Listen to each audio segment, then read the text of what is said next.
Trump grozi, da bo razstrelil najmočnejšo vojaško zvezo v zgodovini. In potem, kar je Evropa pravkar storila, boste morda dejansko razumeli, zakaj. Tukaj je, kaj NATO v resnici je.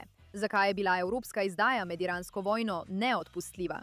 In kaj se zgodi s svetom, če se Amerika dejansko umakne? Torej, piše se leto 1945 in druga svetovna vojna se je pravkar končala. Evropa je v ruševinah, desetine milijonov mrtvih, celina pa je v 30 letih nekako uspela povzročiti dve katastrofalni svetovni vojni. Če se strukturno nič ne spremeni, se bo to zgodilo še tretjič.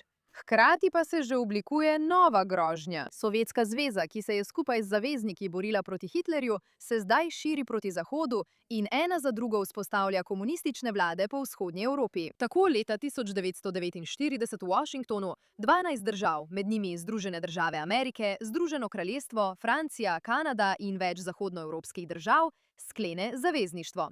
Preprosta obljuba. Če je katerakoli izmed nas napadena, je to napad na vse nas in se skupaj branimo. V bistvu velika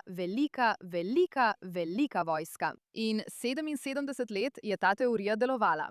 Amerika je v bistvu hrbtenica NATO. Trenutno je po Evropi stalno nameščenih približno 80 do 90 tisoč ameriških vojakov, od tega samo v Nemčiji 36 tisoč. Združene države za obrambo porabijo več kot vsi ostali člani NATO skupaj. Ko se je Sovjetska zveza leta 1991 zrušila in se je hladna vojna končala, so evropske države sprejele tiho skupno odločitev.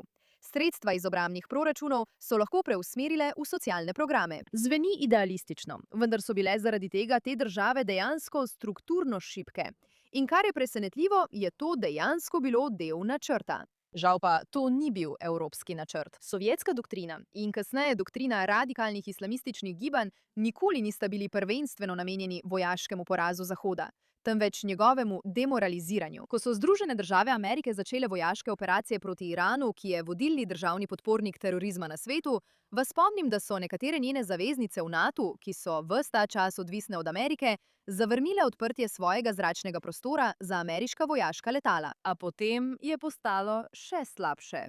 Ko je Donald Trump poskušal oblikovati koalicijo za ponovno odprtje Hormuške ožine, saj je iranska blokada začela bolj uničevati evropske energetske trge kot ameriške, so iste države ena za drugo javno in glasno zavrnile sodelovanje pred celotnim svetom. Iran je lahko videl, da so Združene države Amerike osamljene, da se koalicija, ki jo je obljubljal Donald Trump, ni uresničila. In to je Teheranu dalo prednost ravno v trenutku, ko so ZDA najbolj potrebovale podporo svojih zaveznikov. So šibki in prilagajajo se islamistom v svoji državi, pri tem pa svoje gospodarske interese in volilne kalkulacije postavljajo pred solidarnost zavezništva in celo pred lastno varnost. To počnejo medtem, ko sedijo pod ameriškim vojaškim dežnikom, za katerega nikoli niso zares ustrezno plačali.